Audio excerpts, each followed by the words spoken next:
Welcome friends, welcome back to the kitchen. Today we're going to make some cookies. I've got a big trip coming up. We're going to fly out to the east coast of Canada to help raise money for Hope Air. This is a charity that I work with. They help people who live in underserved parts of Canada access healthcare. And you, my viewers, have this year already donated over $23,000. And I am humbled by that. I thank you so very much for helping out.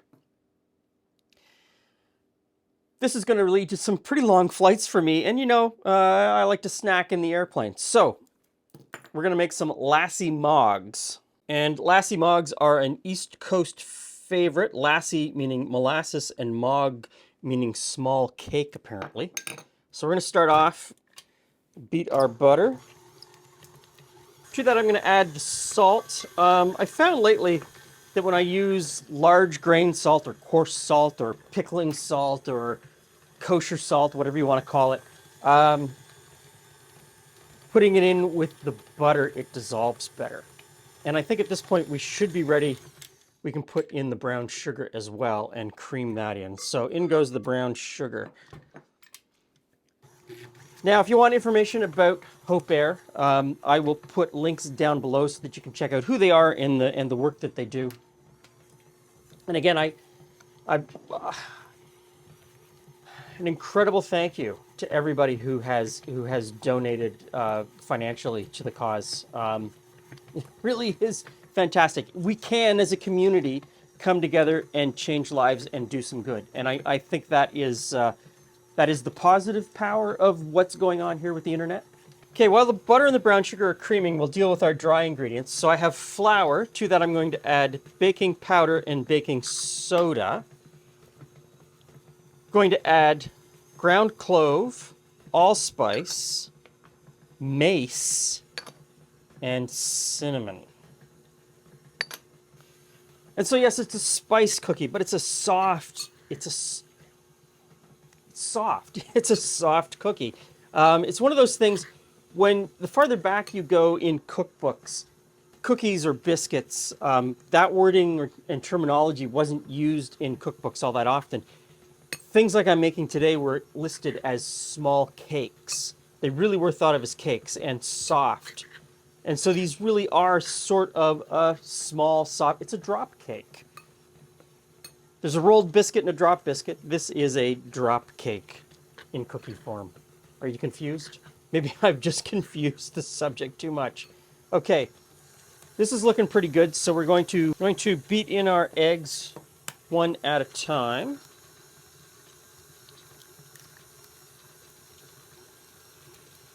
And the second one. Next in is some vanilla. And remember, we are baking here. Baking is incredibly important when you're baking to measure correctly and carefully. Baking is a science. So make sure to measure everything incredibly carefully. So I used fancy molasses in this. Where I live, there are 3 grades: fancy, cooking, and blackstrap.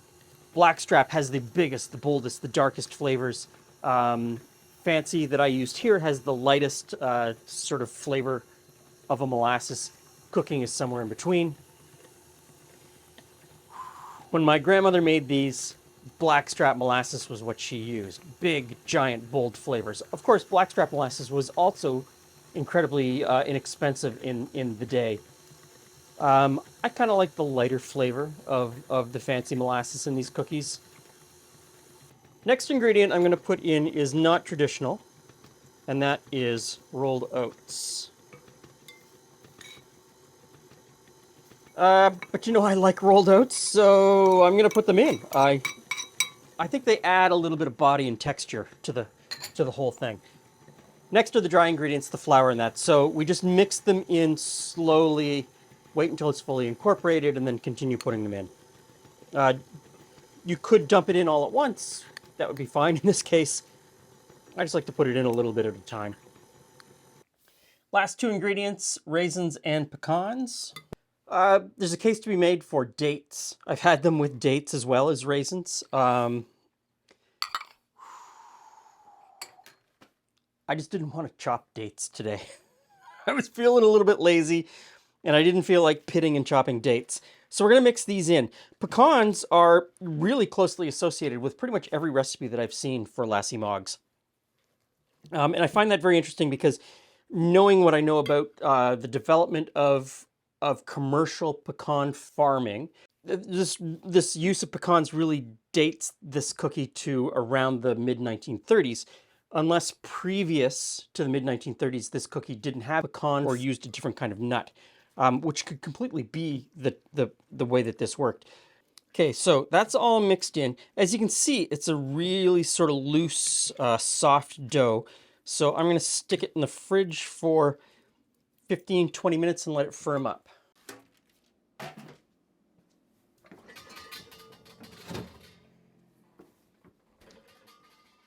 Okay, now I'm going to use this scoop and we'll portion them out.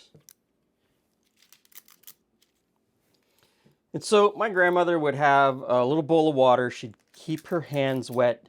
She'd pull out the amount of dough she wanted to make and then roll it in her hands and put them onto the baking sheet. That would be, you know, the uber traditional correct way to do this. I've got a scoop. And I should know what size my scoop is. Let me see.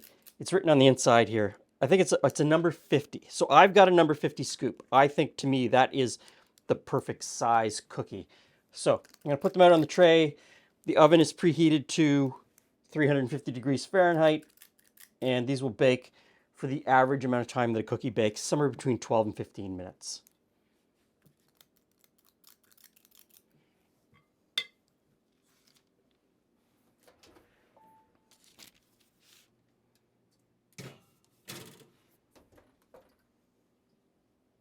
Okay, so this is the point in the video where Julie normally comes home from work and we taste the cookies. Today, Julie's going to meet us out at the hangar because we're getting in the plane and we're heading to a fly-in fundraiser for Hope Air, getting ready for the big trip. So if you want to see how these cookies taste, you're going to have to click the link below, head over to the hangar channel, and watch us taste them in the air. Thanks for stopping by. Thanks for watching. And a giant, enormous thank you to everyone who has so generously given to Hope Air. See you again soon.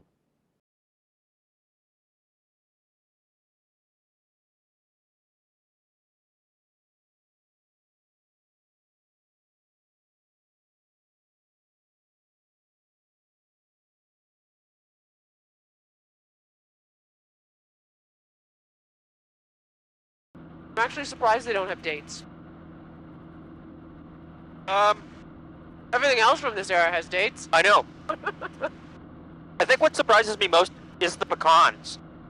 And all of the recipes that I could find, you know, going backwards in time, they all featured pecans.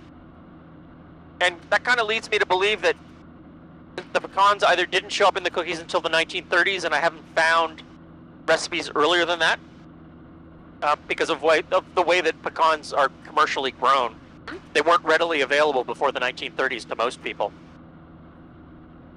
And maybe it was walnuts before that? Or maybe this very traditional cookie didn't exist. Isn't as traditional as you think. It didn't exist, but it caught a hold because it's a great cookie.